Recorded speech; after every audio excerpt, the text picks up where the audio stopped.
April 8, 2017, Saturday of the 5th week of Lent. A reading from the book of the prophet Ezekiel. Thus says the Lord God, I will take the children of Israel from among the nations to which they have come, and gather them from all sides to bring them back to their land.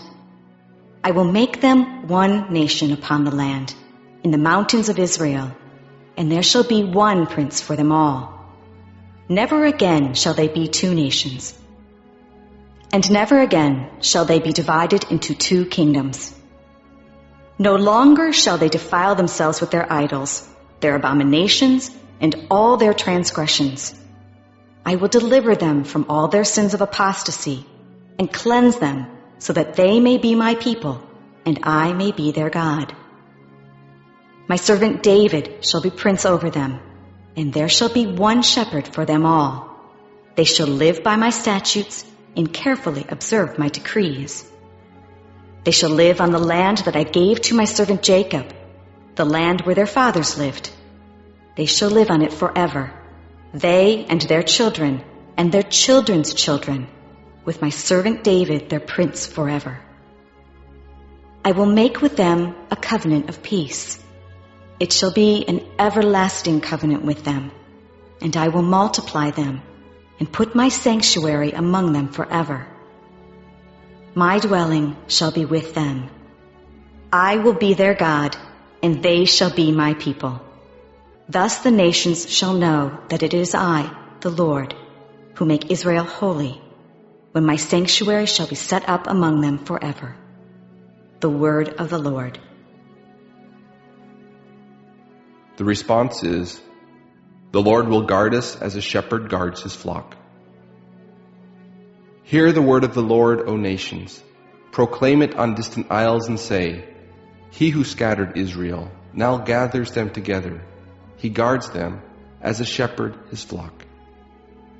The Lord will guard us as a shepherd guards his flock. The Lord shall ransom Jacob. He shall redeem him from the hand of his conqueror. Shouting, they shall mount the heights of Zion.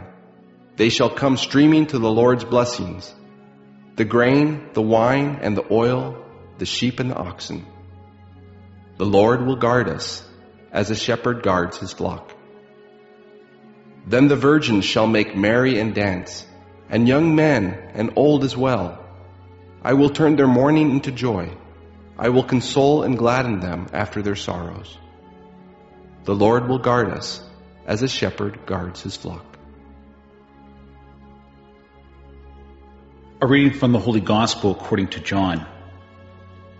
Many of the Jews who had come to Mary and seen what Jesus had done began to believe in him. But some of them went to the Pharisees and told them what Jesus had done. So the chief priests and the Pharisees convened the Sanhedrin and said, What are we going to do? This man is performing many signs.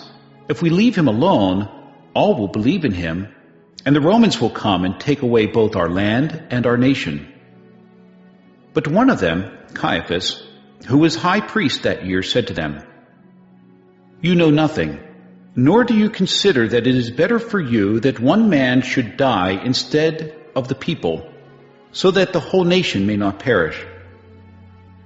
He did not say this on his own, but since he was high priest for that year, he prophesied that Jesus was going to die for the nation, and not only for the nation, but also to gather into one the dispersed children of God. So from that day on, they planned to kill him. So Jesus no longer walked about in public among the Jews, but he left for the region near the desert, to a town called Ephraim, and there he remained with his disciples. Now the Passover of the Jews was near, and many went up from the country to Jerusalem before Passover to purify themselves. They looked for Jesus and said to one another as they were in the temple area, What do you think? That he will not come to the feast? The Gospel of the Lord. April 8th, Saturday of the 5th week of Lent. The first reading comes from Ezekiel 37, 21 to 28. In this passage we hear about the restoration that God will visit upon his people. They'll no longer be two nations, they'll have one prince over them, because God will send a good prince who will shepherd them in the proper way. They will be gathered from all the nations among whom they've been scattered. By this time there are Jews living in Egypt and Turkey and Greece. They'll be brought back to their homeland to be able to worship God. A descendant of David will be their prince. That no longer will they have a king who gains his power by a coup d'etat, by overthrowing the proper king. Rather, they'll have a descendant of David, and he will teach the people to live in the statutes of God. He'll no longer be somebody who rebels against God, but rather he will lead his people in the right ways so that they can establish and live in an everlasting covenant. God will dwell with his people. No longer will they be exiled. No longer will they feel that the glory of God has left the temple and abandoned them, as we hear in the early chapters of Ezekiel. Now God's dwelling will be with his people forever. The Gospel is from John 11:45 to 56. This is a reading that's in preparation for Holy Week. We hear about how, after Lazarus is raised from the dead, the Sanhedrin meets, and they realize that if they don't do something about Jesus, they'll be in trouble, because the Romans will come in and try to stamp out the rebellion that Jesus is obviously beginning. Caiaphas prophesies, not even realizing what he's saying, isn't it better that one person die for the nation? Now, what he intended, let's kill Jesus, get this trouble over with, and that way the Romans won't come in and destroy our nation.